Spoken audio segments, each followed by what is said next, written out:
PowerPoint on a pedigree of hemophilia A. This is for my University of Maryland Global Campus class, Human Genetics, and I'm excited to talk about this. So I chose to talk about hemophilia A, so of course I wanted to give a brief description of what hemophilia A is before I got into the actual pedigree. So if you don't know, it's a rare blood disorder where unfortunately your blood can't clot properly, and this is because your body is missing that important blood clotting protein called factor 8. And if you don't know, what factor 8 does is, for example, when you get an open wound, as I have it kind of an example in the photo on the right hand side, that factor 8 is what helps to, when you have an open wound, those like blood cells rushing to your wound, and of course the clotting starts, and that's what factor 8 essentially is, and that kind of stops you from just bleeding out profusely for a long period of time.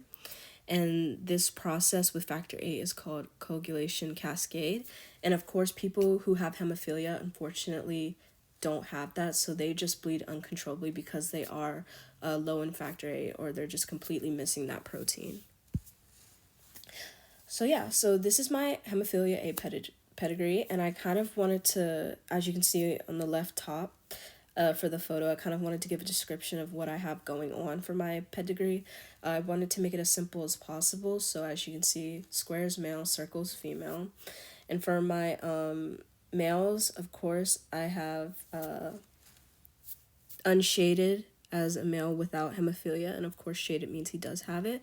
And because again this is an X link, so this is a genetic mutation on the X chromosome, of course women can be normal and not have it, but of course they can also be carriers, so I have an extra shade for them, so they can either be half shaded, which means carrier, and fully shaded means they are completely infected. So as you can see, starting from the first generation, I have a male 1-1, so I wanted to start with an infected male, even though this is like a genetic disorder passed down between usually a mother to her son. I wanted to start with an infected father, so we already know that so from this we already know that because he's shaded in, that means that his phenotype is hemophilia. He has hemophilia. He's a hemophiliac. He has and then of course that means his genotype is he is a hemizygous.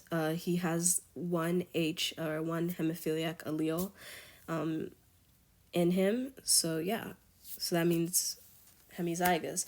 And as you can see, starting at the second generation, in that family, female, I guess, 2-2, the second circle, that is their daughter. She is now a carrier because she got that carrier X from her father. So she took the hemophilia X from her father, and of course because her mother is not a carrier, she got that non X. And then from this we can see that her phenotype is she is a heterozygous female, so that means her genotype is she has one hemophiliac allele, so she probably has like mild to no symptoms because she's a carrier. She probably doesn't even know she has hemophilia.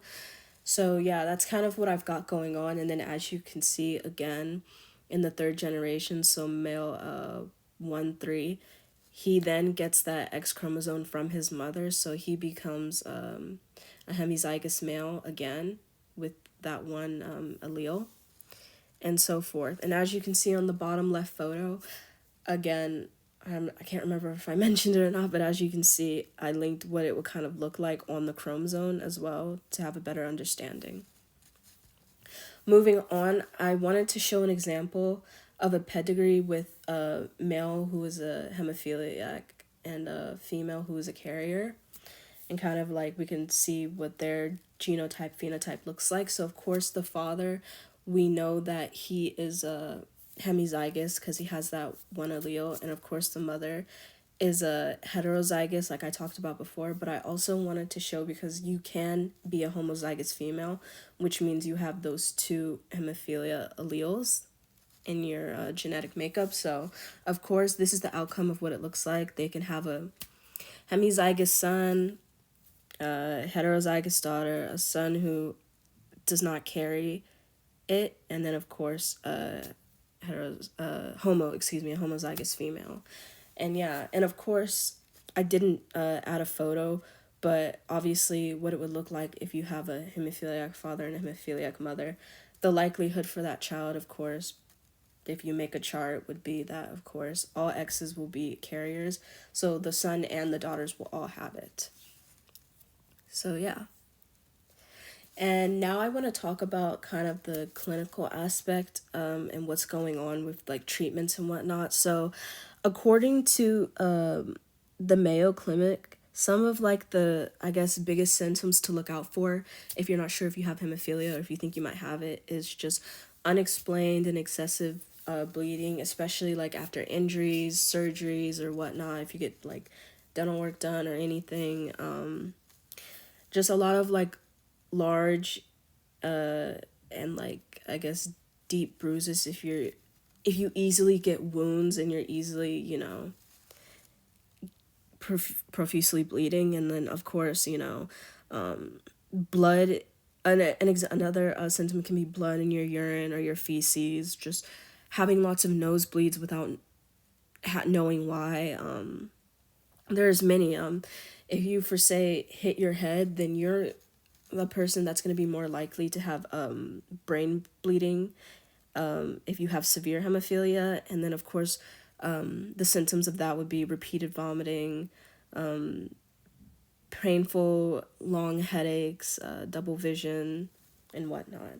So detection is, if you think you have hemophilia, the best thing to do is to go to the doctors. And what doctors do with detection is they take blood tests to see if your body is low on factor VIII or if you even have that protein to begin with. And then, from there, they're also probably, another way to detect is to learn about your family history. So, to see if someone in your family has hemophilia, your grandparents, your mother, your father. And then that's also where you can get it from. And it's also good to get tested as a woman because can be carriers of it, to know if you are a carrier of hemophilia. And unfortunately, there are no treatments for hemophilia because it's genetic, but there are treatments. And from my research from the Mayo Clinic article, I learned that some treatments are, doctors will give you a medicine to like help with the profuse bleeding, and it's called Hemlibra. I'm sure there's other medications, but this is kind of a newer one. And then another medication they have is like, they might give you a clot preserving medication, and these help prevent your clots from breaking down. And physical therapy is also one that they do. So there are many ways to kind of prevent severe bleeding, but unfortunately at this time there is no cure. But yeah, this was my PowerPoint on hemophilia A. Like I said before, it is sex-linked, X-linked recessive disorder. So of course, this is a mutation on your X chromosome within your genetic makeup. So again, you can be a hemizygous male and have that one allele and you are hemophiliac. Whereas if you're a woman, you can either be heterozygous or homozygous, meaning homozygous having two alleles and being completely hemophiliac, or having one allele and being that heterozygous who is a carrier. And these are my resources that I used when I was researching about hemophilia and trying to put my